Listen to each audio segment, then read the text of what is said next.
Waalaikumsalam warahmatullahi wabarakatuh. Bismillahirrahmanirrahim. Alhamdulillahirrahmanirrahim. Wassalatu wassalamu ala asrofil anbiya'i wal mursalin Sayyidina wa maulana Muhammad wa ala alihi wa sahbihi ajmain. Amma ba'd. Yang kami hormati Bapak Ibu Dewan Juri, Bapak Ibu Guru, serta teman-teman yang berbahagia.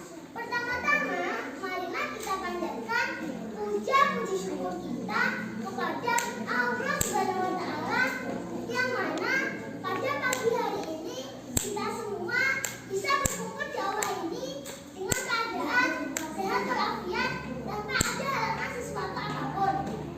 Kedua kalinya, sholawat serta salam semoga kita selalu tercurah dan limpahkan kepada junjungan kita Nabi Muhammad SAW yang membimbing dari zaman ke-8 menuju zaman terang benderang, yakni ajaran agama Islam, dan kita nanti-nantikan syafaatnya di yaumul kiamat nanti. Bapak Ibu Dewan Juri serta teman-teman yang berbahagia, saya di sini akan menyampaikan tentang tahun baru Hijriah. Apakah ada yang tahu tentang tahun baru Hijriah? Tahun baru Hijriah adalah suatu hari yang penting bagi umat Islam, yaitu memperingati penghijrahan Nabi Muhammad SAW. Teman-teman, hendaknya kita sambut kehadirannya sebagai tahun baru Hijriah. Sudah sepatutnya kita bersyukur kepada Allah Subhanahu wa Ta'ala karena masih diberi umur dan kesehatan sehingga kita dapat memasuki tahun baru Hijriah ini dengan selamat dan sejahtera. Bapak dan Ibu yang dirahmati Allah, bulan Muharram yang merupakan permulaan tahun Hijriah ini adalah bulan mulia dan suci. Rasulullah SAW sendiri menyebutkan bahwa bulan Muharram adalah bulan Allah.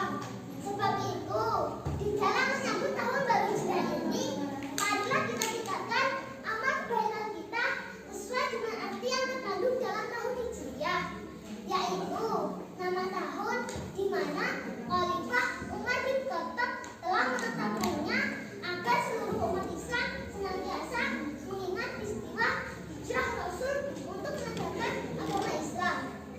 Allah Subhanahu wa Ta'ala berfirman dalam surat Fatir ayat 37 yang begini, A'udzu billahi minasy syaithanir rajim. Bismillahirrahmanirrahim. Awalam nu'ammirkum ma yatadakkaru bihi man tadakkara wa ja'akumun nadhir. Fadzuqu fama lis-zalimina min nasir. Artinya, dan apakah kamu tidak memanjangkan umurmu dalam masa yang cukup untuk berpikir bagi orang yang mau berpikir? Dan apakah tidak datang kepada kamu memberi peringatan? Ayat di atas memberi pelajaran kepada kita bahwa setiap orang yang diberi umur panjang hendaknya mau berpikir mengenai apa yang telah diperbuatnya di masa lalu. Dari renungan itu, seseorang akan berbenah diri tentang perbuatan yang salah. Haruslah diubah dan menjadi benar, dan yang kurang ditambah supaya menjadi sempurna. Demikian seterusnya sehingga amal kita semakin menjadi sempurna. Teman-teman, marilah kita senantiasa berdoa agar saat memasuki tahun baru Hijriah nanti kita selalu diberi petunjuk menuju jalan yang lurus oleh Allah Subhanahu wa Ta'ala, bukan